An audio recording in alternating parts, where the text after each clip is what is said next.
ನನ್ನ ಯಾರೋ ನನ್ನ ಸ್ನೇಹಿತರು ಕೇಳಿದ್ರು, ಏಯ್ ಪ್ರದೀಪ್ ನೀನು ಜಾಸ್ತಿ ಮಾತಾಡ್ತೀಯ ಅಂತ. ನಾನು ಹೇಳಿದೆ, ನೀನು ಕಡಿಮೆ ಮಾತಾಡಿ ಮಗನೇ, ಏನು ಕಡ್ದು ಕಟ್ಟೆ ಹಾಕ್ತೀಯ ತೋರ್ಸಲಿ ಅಂತ. ಪ್ರದೀಪ್ ನೀನು ಜಾಸ್ತಿ ಮಾತಾಡ್ತೀಯ ಅಂದ್ರು ನನ್ನ ಫ್ರೆಂಡ್ ಹೇಳಿದೆ, ನಾನು ಜಾಸ್ತಿನೇ ಮಾತಾಡ್ತೀನಪ್ಪ, MLA ಆದ್ರೂ ಆಗಿದ್ದೀನಿ. ನೀನು ಕಡಿಮೆ ಮಾತಾಡಿ ಏನಾದರೂ ಕಡ್ದು ಕಟ್ಟೆ ಹಾಕಿದೀಯ ಹೇಳು. ಇಲ್ಲ, ಏನು ಗೊತ್ತಾ ಮಗ, ಒಂದೊಂದು ಫೀಲ್ಡಲ್ಲಿ ಒಂದೊಂದು ಎಲಿಜಿಬಿಲಿಟಿ ಇರುತ್ತೆ. ನೀನು ಓದ್ಕೋಬೇಕು ಅಂದರೆ ಕೂತು ಓದಬೇಕಾಗುತ್ತೆ ಶ್ರದ್ಧೆಯಿಂದ.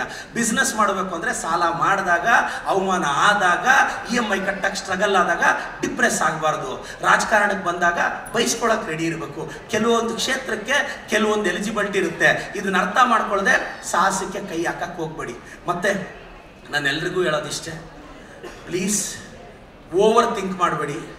ಯಾವನೊಬ್ಬ ಬಸ್ಸಲ್ಲಿ 2 ಟಿಕೆಟ್ ತಗೊಂಡಂತೆ, ಕಂಡಕ್ಟರ್ ಕೇಳದಂತೆ, ಏಯ್ ಯಾಕೋ 2 ಟಿಕೆಟ್ ಅಂದ್ರೆ, ಸಾರ್ 1 ಟಿಕೆಟ್ ಕಳೆದೋದ್ರೆ ಇನ್ನೊಂದಿರ್ಲಿ ಅಂತ ಕಂಡಕ್ಟರ್ ಕೇಳದಂತೆ.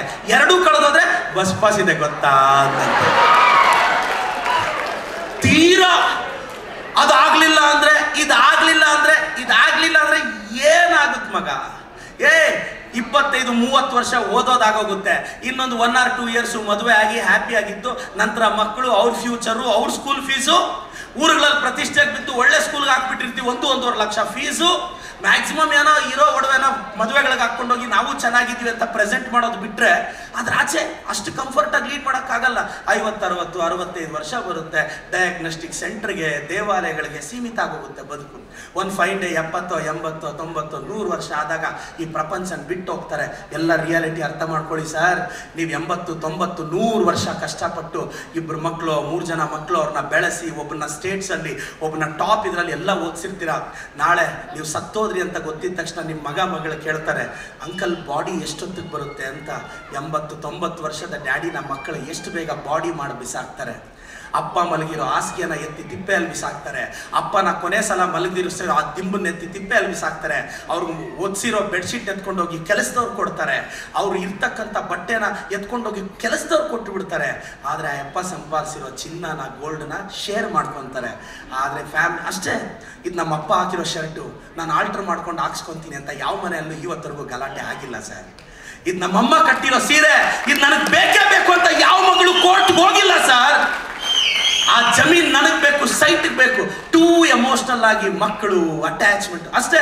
ಒಂದು ವಯಸ್ಸವರೆಗೂ ಬೆಳೆಸಿದ್ದೀರಾ, ಒಳ್ಳೇದಾಗಲಿ ಅಂತ ಬಯಸಿ ಬಿಟ್ಬಿಡಿ ಅವ್ರ ಪಾಡ್ಗೆ ಅವ್ರನ್ನ ಅಷ್ಟೇ. ತುಂಬ ಎಕ್ಸ್ಪೆಕ್ಟ್ ಮಾಡಬೇಡಿ ಸರ್. ಅತಿ ಆಸೆ ಪಡಬೇಡಿ ಅಂತಾರೆ ಸರ್. ಯಾರಿಗ ಆಸೆ ಇಲ್ಲ ಸರ್? ಅತಿ ಆಸೆ ಪಡಬೇಡಿ ಅಂತ ಹೇಳಿದ್ದು ಬುದ್ಧನ ಆಸೆ ಅಲ್ವಾ ಸರ್? ಬುದ್ಧ ಕೂಡ ಆಸೆ ಇತ್ತು ಸರ್. ಅತಿ ಆಸೆ ಪಡಬೇಡಿ ಅಂತ ಜನಕ್ಕೆ ಹೇಳೋ ಆಸೆ ಸರ್. ಇಲ್ಲಿ ಪ್ರತಿಯೊಬ್ಬರಿಗೂ ಆಸೆ ಇರುತ್ತೆ. ನಾನು ನಿಮಗೆ ರಿಕ್ವೆಸ್ಟ್ ಮಾಡ್ತೀನಿ, ಸ್ಟ್ರಾಂಗ್ ಆಗಿರಿ, ಆರಾಮಾಗಿರಿ ಸರ್. ಕೋಟಿಗಳಿಗೆ ನಾನು ಹೇಳ್ತಾ ಇದ್ದೆ ಯಾರಿಗೋ, ನಾನು ಗೆದ್ದ ಮೇಲೆ ನಾನು 10 ಆಂಬ್ಯುಲೆನ್ಸ್ ಬಿಟ್ಟಿದ್ದೀನಿ, 20,000 ಸರ್ಕಾರಿ ಶಾಲೆ ಮಕ್ಕಳಿಗೆ ಲಾಸ್ಟ್ ಇಯರ್ ದೀಪಾವಳಿಗೆ ಬಟ್ಟೆ ಕೊಡಿಸ್ದೆ, ಈ ಸಲ ಕೊಡಿಸ್ದೆ. ವರಮಹಾಲಕ್ಷ್ಮಿ ಹಬ್ಬಕ್ಕೆ 70,000 ಜನ ತಾಯಂದರಿಗೆ ಅರಿಶಿನ ಕುಂಕುಮ ಕೊಟ್ಟೆ, ಸೀರೆ ಕೊಟ್ಟೆ. 52 ಜನ ಅನಾಥ ಮಕ್ಕಳಿಗೆ 1 ಲಕ್ಷ ಡಿಪಾಸಿಟ್ ಮಾಡಿದೆ.